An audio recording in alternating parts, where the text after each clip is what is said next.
देश में कहीं नहीं होता है। इतने बड़े देश में वन नेशन वन इलेक्शन की प्रायोगिकता क्या है, ये मुझे समझ में नहीं आ रहा है। ये फेडरल स्ट्रक्चर है, इधर राज्यों को भी विभिन्न अधिकार है, तो आप ऐसा क्यों करना चाहते हैं? One election one nation one election one leader, it will result into no nation, no election, no leader. It will be a fascist state. One nation, one election is not a good concept for democracy. It is a straight, direct attack on democracy. Sir one nation election में संविधान change करने का फिर से बातचीत शुरू हो गई, तो आपको लगता है संविधान फिर से हमला होगा? ऐसा है कि वन नेशन वन इलेक्शन आपको अगर करना होगा तो आपको संविधान बदलना ही होगा।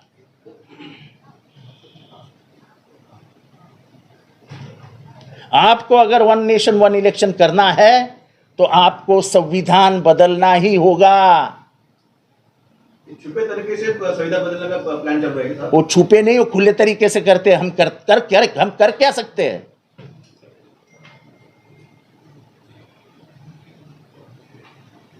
ये देश अब तैयार हो गया लड़ाई लड़ने के लिए।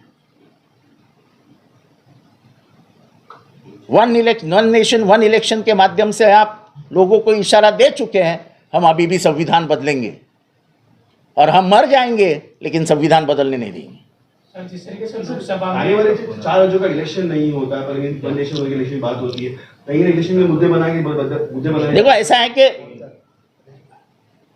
मुझे नहीं लगता उनको इलेक्शन लेना है,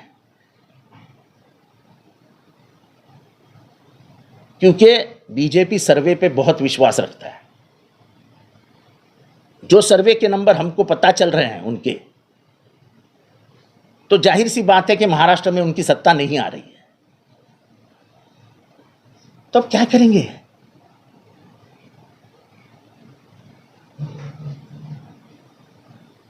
केंद्र में उनकी सरकार है, अब देखेंगे आज क्या करता है केंद्र बिहार में।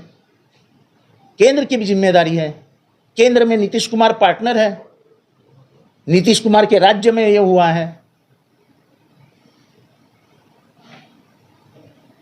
एक तरफ मुसलमानों को मारो, एक तरफ दलितों को मारो, एक तरफ ओबीसी को छेड़ो, क्या चालू है क्या इस देश में?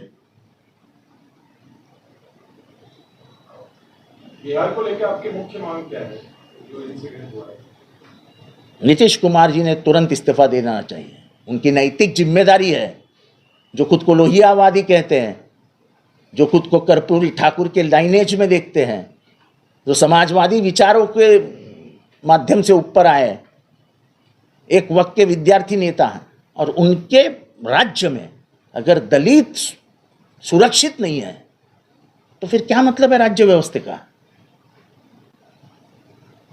वन नेशन वन इलेक्शन ये जो राज्यों का चुनाव है ये टालने का एक रास्ता है क्या? नहीं, वो मुझे नहीं मालूम। सर भिवंडी के डीसीपी के जो है तबादला कर दिया गया है श्रीकांत परोपकारी का, जिस तरीके से दो समुदायों ने बीच बचाव करते हुए तनाव। देखो, मैंने पहले ही कहा है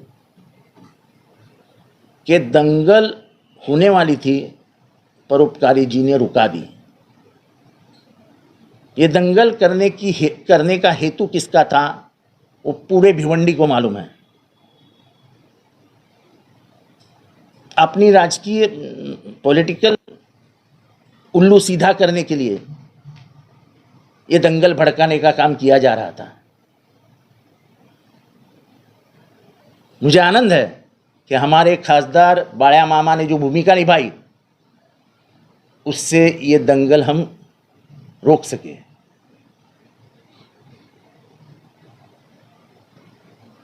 आज के सदी में अगर कोई पॉलिटिकल लीडर ये चाहता है कि मैं दंगा भड़काऊं, तो इस पॉलिटिकल लीडर की मानसिकता क्या है? देखो, अगर भिवंडी अशांत हो जाता है तो आपको मालूम है कम से कम लाख लोग खाना नहीं खा सकेंगे, क्योंकि जिनका हाथ पे पेट है ऐसे लाख लोग भिवंडी में। इकोनॉमी अफेक्ट हो जाती है। आज उधर कहीं लूम्स अच्छे चल रहे हैं, गोडाउन का धंधा अच्छा चल रहा है, दोनों अगर धंधे मार खा जाएंगे तो कम से कम 2 लाख लोग बेकार हो जाएंगे। 2 लाख नहीं, उसके ऊपर ही कंप्लीट भिवंडी की अर्थव्यवस्था नीचे गिर जाएगी। सर भिवंडी बुल्डाना और अकोला में इस तरह से पथराव हुआ, क्या है कि साजिश है? देखो, ये सरकार चाहती है कि किसी भी तरीके से महाराष्ट्र के चुनाव के पहले दंगे होते रहे ताकि ध्रुवीकरण हो जाए। ये साजिश ही है ना।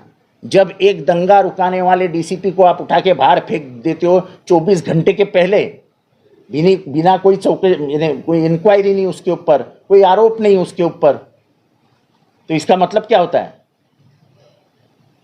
इसके आगे कोई पुलिस डेयरिंग नहीं करेगा दंगल रुकाने की। बोलेंगे जलाओ जलाओ जलाओ। लेकिन जो पत्थरबाज दिखाई दे रहे हैं इस वीडियो में, वो कहीं ना कहीं मुस्लिम समाज से ही दिखाई दे रहे हैं, उसको लेके क्या कहना है? मैंने ये वीडियो देखा भी नहीं है, मैं भिवंडी के बारे में बात कर रहा हूँ। तो शरद पवार जी कह रहे हैं पंतप्रधान नरेंद्र मोदी जी ने 1 नेशन 1 इलेक्शन की घोषणा की, जिसके बाद तुरंत जो है हरियाणा और अन्य राज्यों के कई राज्यों के जो है चुनाव भी डिक्लेयर कर दिए। 12 घंटे बात करके नहीं हुए तो चुनाव डिक्लेयर हो गया। नहीं, अभी शरद पवार जी किस माध्यम से बोले, किस अर्थ से बोले, मुझे नहीं मालूम।